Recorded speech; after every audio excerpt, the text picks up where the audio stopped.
partir desta tribuna e diante dos ilustres e dignos representantes da nação,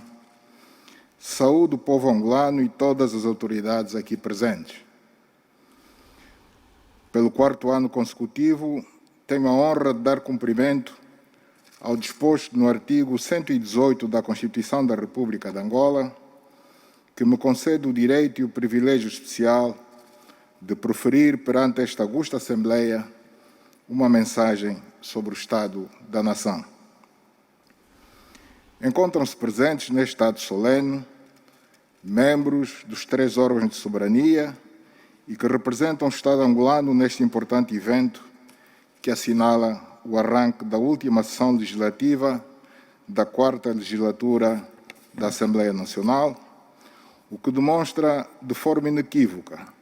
o interesse genuíno de todos nós em continuarmos a aprofundar a democracia e o Estado de Direito no nosso país.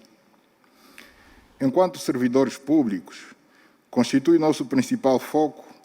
a satisfação gradual das mais profundas aspirações e anseios dos cidadãos, que alimentam a confiança e esperança num futuro de prosperidade para os angolanos de todas as gerações. Senhor Presidente da Assembleia Nacional, senhores deputados, mesmo diante de todos os desafios que inesperadamente surgiram no nosso percurso,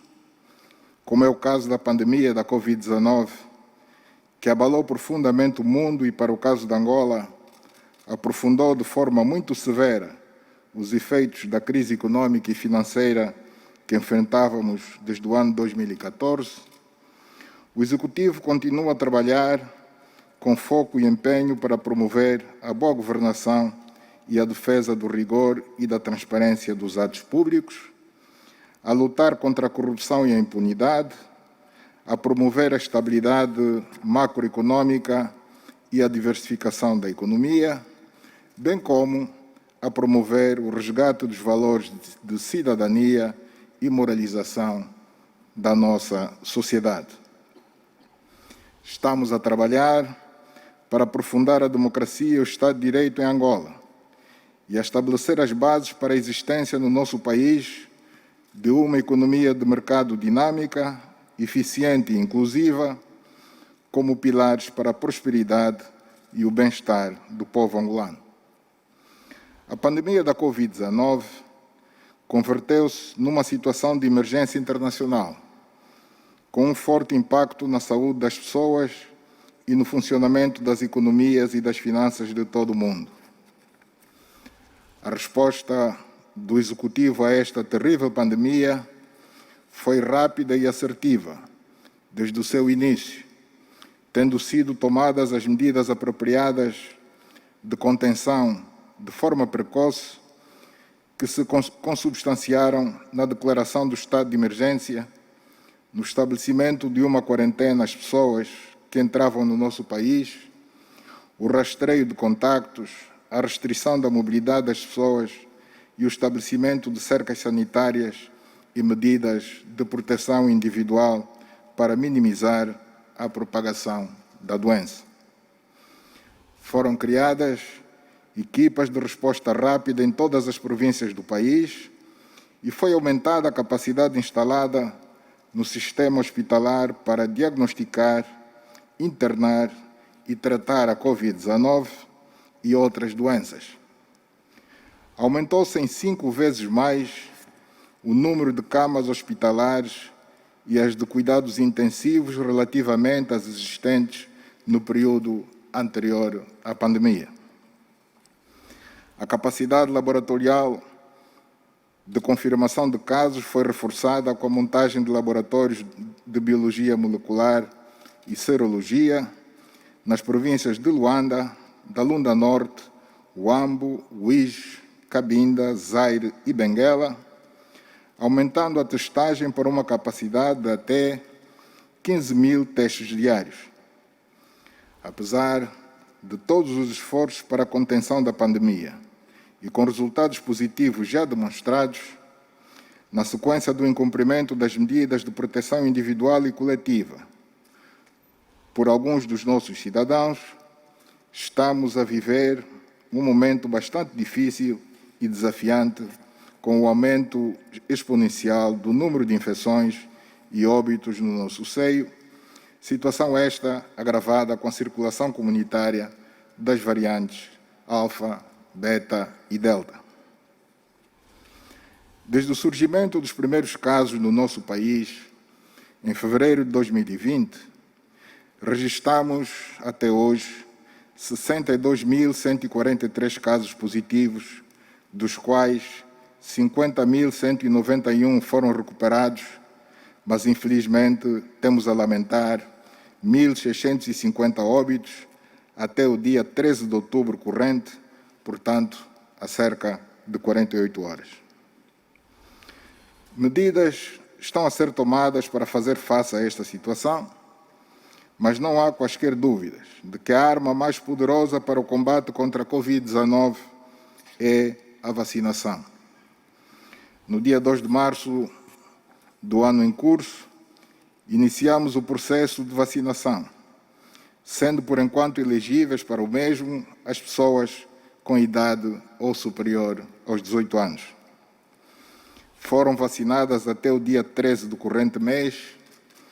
mais de 4.698.404 cidadãos, sendo que 3.357.111 pessoas com pelo menos uma dose e 1.168.615 com as duas doses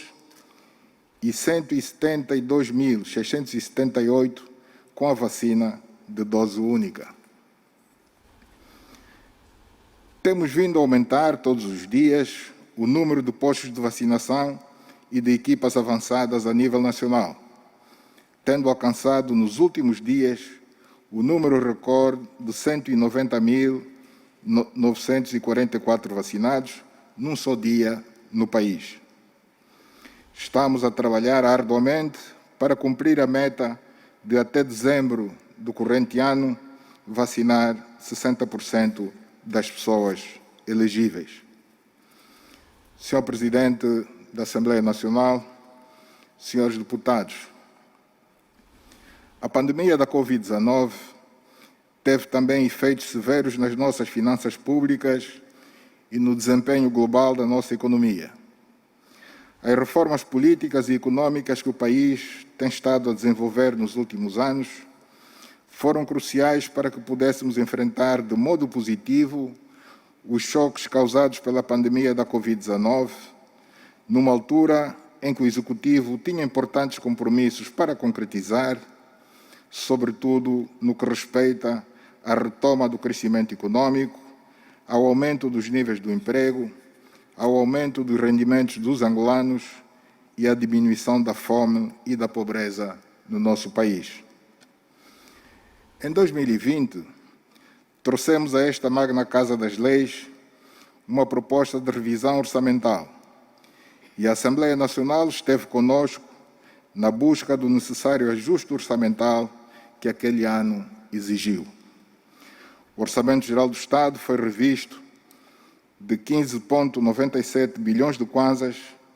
para 13,45 bilhões de kwanzas, uma redução de cerca de 15,8%, que visou ajustar a despesa pública aos níveis de receita,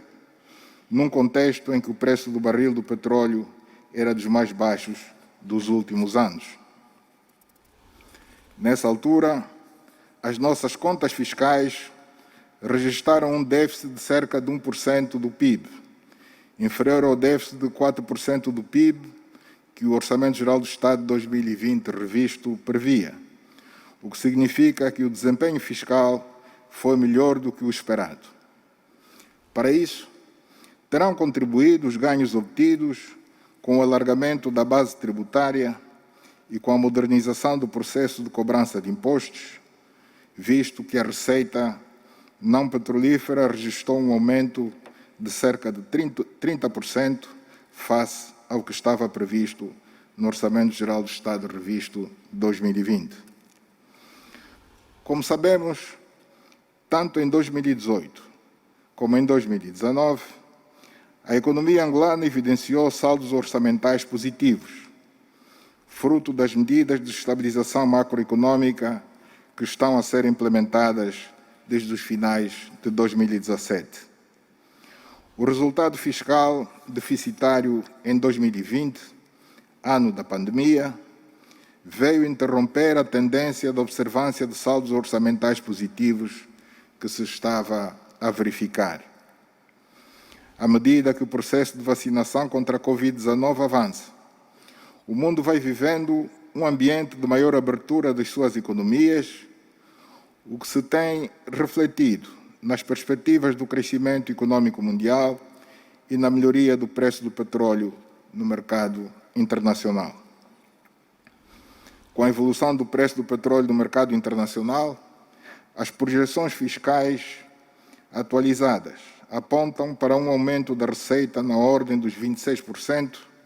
relativamente ao Orçamento Geral do Estado do corrente ano, mesmo estando a produção petrolífera ligeiramente abaixo da prevista. Havendo um excedente em relação aos recursos que se esperavam arrecadar no Orçamento Geral do Estado de 2021,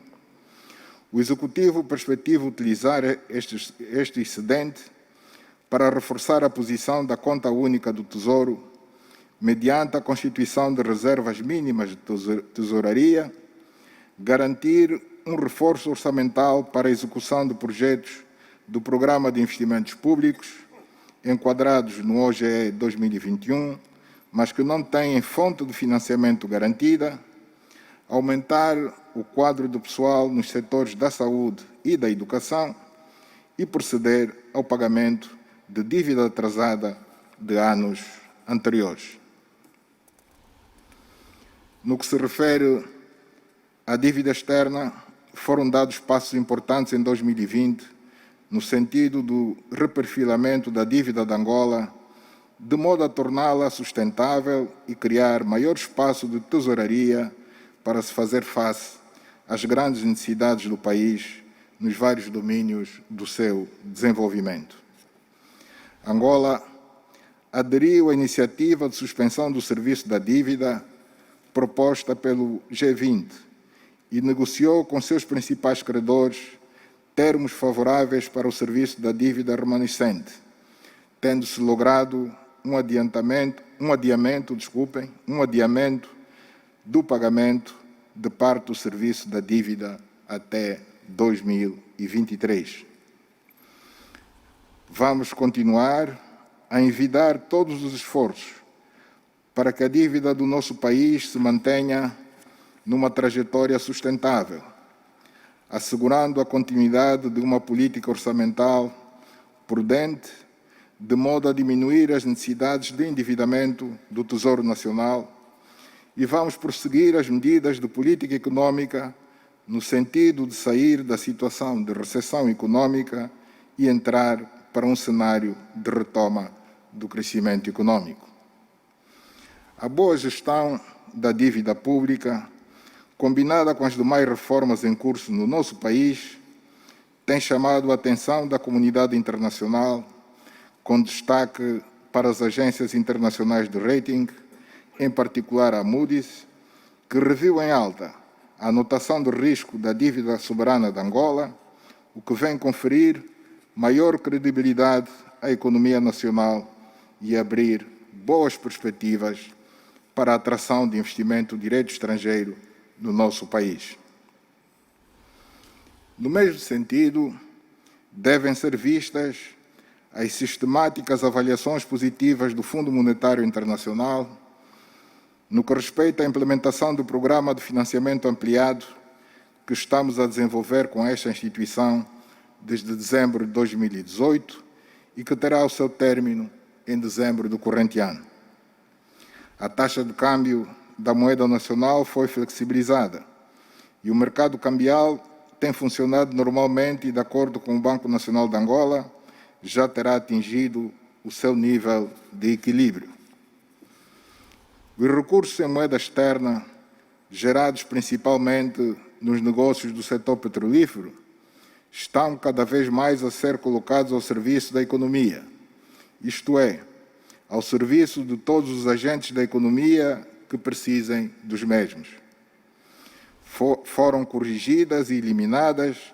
as situações de tráfico de influências e de atuações discriminatórias e injustas que ao longo dos anos caracterizavam as operações deste importante mercado. As transações cambiais tornaram-se mais seguras e previsíveis, não havendo por isso quaisquer restrições na transferência dos dividendos daqueles que investem em Angola, o que é um fator de grande importância para a melhoria do ambiente de negócios do país. Desde novembro de 2020, que a nossa moeda nacional se tem mantido estável em relação às principais moedas internacionais. Nos últimos meses, temos assistido a uma apreciação do Kwanza como reflexo da melhoria das nossas contas externas, em particular da conta corrente da balança de pagamentos. A diferença entre a taxa de câmbio oficial e a prevalecente no mercado paralelo está agora em menos de 10%. Trata-se de um avanço de elevada relevância no funcionamento do mercado cambial e que tem reflexos muito importantes no funcionamento do resto da economia. Este ajustamento do mercado cambial é um elemento muito importante para a competitividade da nossa economia e para o aumento da produção nacional. De acordo com dados preliminares, em agosto deste ano, as reservas internacionais líquidas situaram-se em 9,9 mil milhões de dólares americanos, representando um crescimento de cerca de 14,7% em relação ao final de 2020. A solvabilidade externa do país continua assim assegurada, com o nível das reservas internacionais a permitir uma cobertura em torno dos 12 meses de importação de bens e de serviços. A disrupção causada pela pandemia da Covid-19 no mercado internacional provocou uma subida dos preços dos principais bens de amplo consumo da nossa população e dos seus custos de transporte, o que levou ao aumento dos preços internos destes produtos. Por conseguinte, as taxas de inflação, que vinham diminuindo desde o ano 2018, tiveram a sua trajetória invertida em 2020, mantendo-se esta trajetória ascendente no ano em curso. Em agosto de 2021, a inflação homóloga foi de 26%, estando o BNA focado na inversão deste quadro, apoiado com medidas do Executivo no mesmo sentido. Com vista a minimizar os efeitos do aumento destes preços na vida das populações, o Executivo tomou medidas de execução imediata com vista a estabilizar e reduzir os preços dos produtos de amplo consumo popular. Dentre essas medidas, destacamos a mais recente, de agosto do corrente ano, a isenção dos direitos aduaneiros para alguns produtos. Mesmo representando a perda de receitas fiscais, o Executivo prepara-se para levar ao Parlamento, por ocasião da apresentação do Orçamento Geral do Estado e nele inserido, a proposta de redução significativa do valor a pagar pelo IVA sobre um conjunto de bens de consumo, o que vai baixar necessariamente os preços finais dos mesmos e aliviar o atual custo de vida. Vamos acompanhar com muita atenção a implementação destas medidas e levar a cabo as ações que se impuserem no sentido do constante aperfeiçoamento das mesmas, sempre no sentido de proteger as populações mais vulneráveis.